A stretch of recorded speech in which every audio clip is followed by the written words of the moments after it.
Hi friends, இன்றைக்கி 2 முக்கியமான விஷயங்களை பற்றி ஒரு சின்ன அப்டேட் ஒன்று கொடுத்துட்றேன். ஒன்று வந்து பார்த்திங்கன்னா, தர்ம முனீஸ்வரனோட அம்மா பற்றி.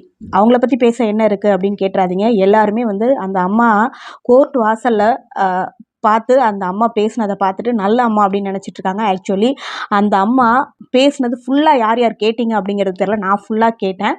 கேட்டுட்டு தான் வந்து இந்த வீடியோவை வந்து நான் உங்களுக்கு பேசுகிறேன். அடுத்தது வந்து பார்த்திங்கன்னா, ஆந்திராவில் பவன் கல்யாண் வந்து நம்ம தமிழக மக்களை பயங்கரமாக கலாய்ச்சிட்டாரு.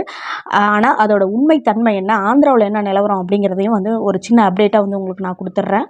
தர்ம முனீஸ்வரனோட அம்மா கோர்ட் வாசலில் தர்ம முனீஸ்வரனை பார்த்து அழுதப்ப அதை ஃபுல்லாக கூட பார்க்காம மக்கள் வந்து அவங்கள ரொம்ப நல்லவங்க, நல்ல அம்மா அப்படின்ற மாதிரி கமெண்ட்ஸ் போட்டிருந்தாங்க. ஆக்சுவலி யார் யாரெல்லாம் வந்து ஃபுல்லாக பார்த்துருப்பீங்க அப்படிங்கிறது தெரில. அந்த அம்மா அந்த தர்ம முனீஸ்வரனை வந்து என்கிட்ட கொடுங்க, நானே வந்து கதையை முடிச்சிடுறேன் அப்படின்ற மாதிரி பேசும்.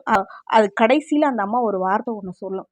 என்ன அப்படின்னா, யாரோ பண்ண தப்புக்கு என் பிள்ளைய கூட்டிகிட்டு போகிறீங்க பாவிகளான்னு சொல்லிட்டு போலீஸ்காரவங்கள திட்டும். அப்போ அந்த அம்மா என் கையில் கொடுத்துருங்க, நானே கதையை என் பிள்ளை கதையை நானே முடிச்சிடுறேன் அப்படின்னு சொன்னதுக்கான அர்த்தம் என்ன அப்படின்னா, நீங்களாம் வந்து செய்யாத தப்புக்கு என் பிள்ளைய நீங்கள் அழைச்சிட்டு போயிட்டு கதையை முடிக்கிறதுக்கு நானே முடிச்சிடுறேன் அப்படிங்கிற மாதிரி தான் அர்த்தம். ஆனால் அதை விட்டுட்டு இந்த அம்மாவே வந்து தான் கையால் பெத்த பிள்ளைய வந்து சொல்லுது, இதுதான் பெஸ்ட் அம்மா அப்படின்னு சொல்லி நிறைய பேர் வந்து கமெண்ட் போட்டிருந்தாங்க. பாவம் இந்த அம்மான்னு சொல்லி அந்த அம்மா மேலே வந்து இறக்கப்பட்டிருந்தாங்க. ஆக்சுவலி அவங்க வந்து ஒரு பிள்ளைக்கு தாய் தான், தர்ம முனீஸ்வரோட அம்மா தான். நமக்கும் பசங்களாக இருக்காங்க. ஓகே, அம்மாங்கிற விஷயம் வந்து போற்றத்தக்கது தான். ஒரு நல்ல தாயாக இருக்கிறவங்க இத்தனை தப்பு பண்ணுற பையனுக்கு ஒவ்வொரு வாட்டியுமே வந்து பெயில் எடுத்திருக்காங்க. வக்கீல் வச்சு வாதாடி இருக்குது இந்த அம்மா. இந்த வாட்டியும் வந்து கோர்ட்டுக்கு தான் பிள்ளைய வந்து பார்க்க வந்திருக்கு.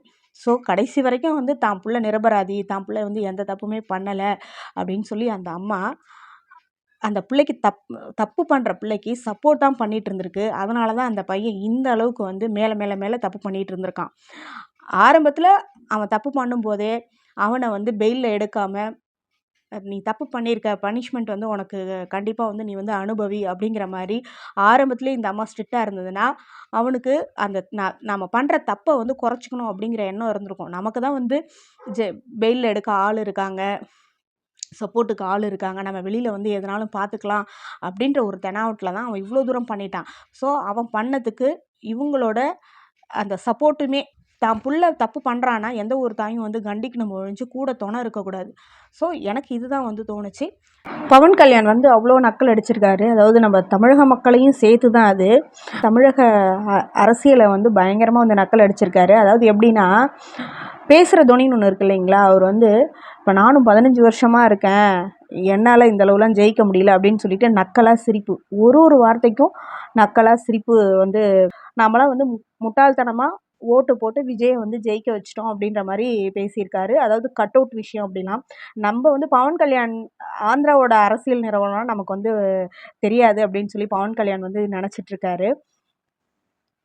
விஜய்க்கு முன்னாடியே என்டி ராமராவ் வந்து எடுத்த எலெக்ஷன்லேயே வந்து சிஎம் ஆனார். ஆந்திரா மக்கள்கிட்ட இல்லாத வந்து கட் அவுட் கலாச்சாரமா? ஸோ என்டி ராமராவுக்கு ஓட்டு போட்டவங்க பவன் கல்யாணுக்கு ஏன் வந்து ஓட்டு போடல? ஸோ ஒரு சின்ன செல்ஃபி எடுக்க வரவங்கள கூட கேவலமாக ட்ரீட் பண்ணுறது. மக்கள்கிட்ட வந்து அந்தளவு வந்து நீங்கள் போய் ரீச் ஆகலை. இங்கேயுமே வந்து கமலஹாசன் வந்து நின்னார், சீமானுமே வந்து சினிமா ஃபீல்டு தான், சீமானு, விஜயகாந்த் சார், இவங்களுக்கெல்லாம் அந்த வாய்ப்பு கிடைக்கலையே.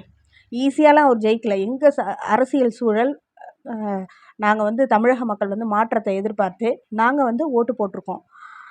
ஸோ உங்களால் ஜெயிக்க முடியல, நீங்கள் சிஎம் ஆகலை. ஆனால் நல்ல வேளை அந்த வீடியோவில் எனக்கே பொறாமையாக இருக்குது அப்படிங்கிறத அவரே ஒத்துக்கிட்டாரு. இப்போ வந்து அகில இந்திய லெவலில் விஜயை பார்த்து எல்லா அரசியல்வாதிகளுக்குமே வந்து முக்கியமாக நம்ம வந்து எப்படியாவது சிஎம் சீட்டில் வந்து உட்காந்துடணுன்னு வருஷக்கணக்காக போராடிட்டு இருக்கிற அரசியல் தலைவர்கள் பலருக்குமே வந்து பார்த்திங்கன்னா விஜய் மேலே பயங்கர பொறாமையில் தான் இருக்காங்க. ஸோ நம்ம தமிழக மக்களை வந்து பேசுகிறதுக்கு முன்னாடி அவங்க மாநிலத்தில் என்ன கூத்து நடக்குது அப்படிங்கிறத மற்ற மாநிலத்தவர்கள் வந்து யோசித்து பார்க்கணும். பவன் கல்யாணோட இந்த பேச்சு பற்றி நீங்கள் என்ன நினைக்கிறீங்க அப்படிங்கிறத கமெண்ட் பாக்ஸில் வந்து கமெண்ட் பண்ணுங்கள். வாழ்க வளமுடன்.